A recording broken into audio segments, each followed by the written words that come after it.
Hey you guys, it's Dani. Today, let's get a little bit spooky.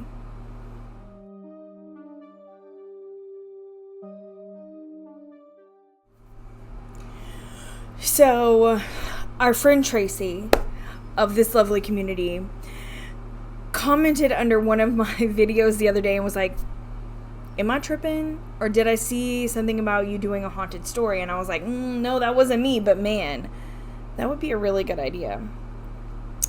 And so with Samhain approaching right around the corner, I thought it would actually be really fun to do a spooky story from right around where I live. And coincidentally, there is one that I've heard for years and years and years that literally happened like a mile or so down the road. So this is not a haunting, but it's been called like a time traveler or like a rip in the veil. I don't even know. But I figured it would be really fun to tell you guys the story. Now, I don't know how this is going to come out. I've never done anything like this before. But I love a good ghost story, and I love to tell a good story. And so, not only have I heard about it, but I've actually seen bits of it done on TV. I wish I could remember. This was like, y'all, years and years and years ago. As well as here in Ghosts Along the Bayou. A lot of people have written about it. There's like a little blip about it here. Let me see if I can find it. T-Frares. There's a bunch of really good ones here. Oh, right here.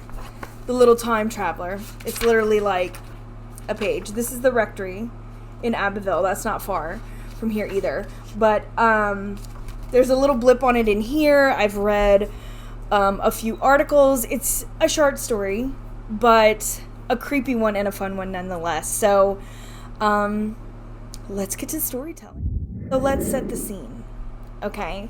It is October 20th, 1969. There is a highway. I'm gonna point like y'all can see this. But there's a highway that runs from Abbeville on through to Lafayette. This is Highway 167. Turns into Johnston Street. Okay. So down Highway 167. This is 1960s. There's nothing. There's barely anything from Abbeville to here now. Much less back in 1969. So this man named LC and his friend Charlie are coming back from Abbeville towards the Lafayette area. They're coming, north up 167. And it's about 1:30 in the afternoon. Broad daylight, right? So they're driving, and all of a sudden, they notice there's a car in front of them. They're like coming up behind this car. And Charlie remarked that it was, dude, this is an old car. Like, direct quote, dude, this is an old car. It's in mint condition. It looks amazing. And he noticed the license plate. It was this like orange license plate. And he thought, oh, well, must be something from like a car show or a parade, because you can't, these are old license plates. They're like from the 1940s. There's just like orange on it or whatever. It's not really to drive around. They're either in a parade or at a car show. So he's like, oh, mint condition. They must be bringing it somewhere. So as they come up a little bit closer on the side, they have their windows down. It's a beautiful fall day. Like I said, it's mid-afternoon, right? So they come up on this old 1940s car, and they're just in awe at how like pristine this thing is. Looks showroom new, right? So they see this woman in there, and they were like, oh, I'm gonna have to tell her, like, this is how Cajuns are. Look, I'm gonna have to tell her that's a nice car. Like, I'm gonna flag it down. Hey, put your window down, kind of thing. So they're rolling up on the side of this woman, and they notice that she's in a fur coat. Number one, I don't really think anyone needs a fur coat in Louisiana. It's never that cold. If it is, it's not going to be until like July, listen to me, January or February. Like, we'll get cold spells then. I mean, we had a freeze, like last year, right? But like, this is like January, February type of weather. This is a nice, subtle, cool day in October. So right away, that kind of sent up some red flags. Not to mention the fact that she's dressed as if she is from the 1940s. Like, this is a very old school kind of garb, right? Then they notice there's a little boy standing up in the seat beside her. Again, wearing this coat, very 1940-esque. I love how there's a little boy just like standing up in the front seat, but literally cannot say anything. I rode, y'all, I rode on the bench seat in my grandpa's truck. I stood beside him in the middle of the truck, just my arm on his shoulder when I was little, until I couldn't stand up anymore because my head touched the ceiling. And like, I remember doing this, and the craziest part is that there was always a beer in the cup holder. Like, literally a 3-year-old, 4-year-old standing up in the truck as my grandfather drank his beer, riding around the town. Like, this was my life, so I can't say anything. But anyway, there was a little boy standing up in the front seat with her, and they noticed this all as they're like kind of coming up on the side of her. So again, thought it was weird. They're a little overdressed. So again, like I said, like Cajun people, oh, roll down your window. So they get up on the side, and he's like, nice car. And she turned, and when she turned, he said she looked distraught. Like, she looked at their car, like kind of like glanced at their car, glanced at him, looked like she was on the verge of tears, kind of freaking out. So he was like, her window was up, so he kept telling her, he's like, are you lost? Like, are you lost? Are you okay? Do you need help? And she like kind of motioned like, yeah, I need help. So they motioned for her, because again, her window was still up. So he's like motioning for her. He's like, pull over to the side, pull over to the side. So she's like, okay. So again, in this old, they call it like a turtleback car, was they were on the side of her now. So like, they went up in front of her, and they were like, go off to the side, we'll help you.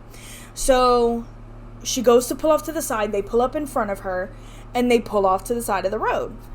So Charlie and Elsie get out the car, close the door, turn around. She's gone. Not only is she gone, the whole car is gone. Nothing. Okay? So they're like,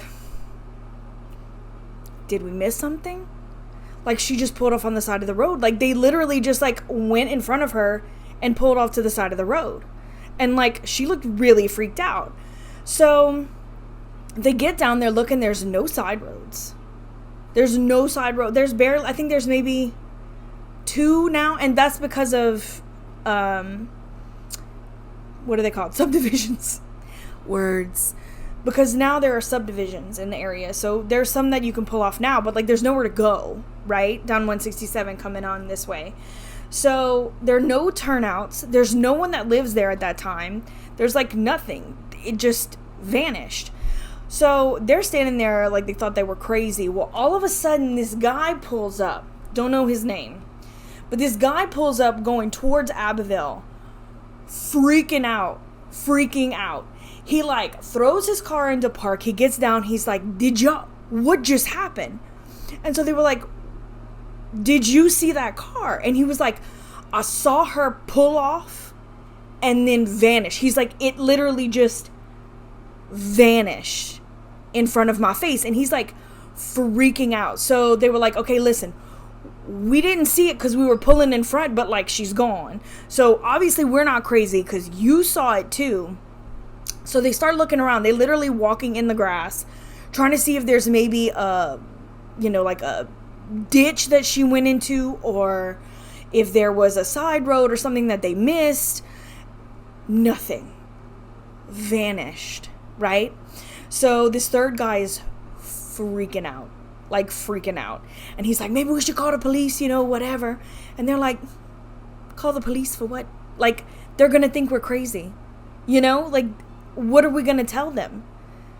That there was a lady who looked like she came straight out of the 1940s who vanished? Like, what are we gonna tell them? So they exchanged numbers and just kind of kept in touch with each other throughout the years. And this story came out, I want to say it was like in 1988, so like another 20 years later before they really came out with this story in some kind of magazine. And then people like Christine Word, who put these books together, would like talk to him, and we still don't know the third guy's name. Nobody gives his name.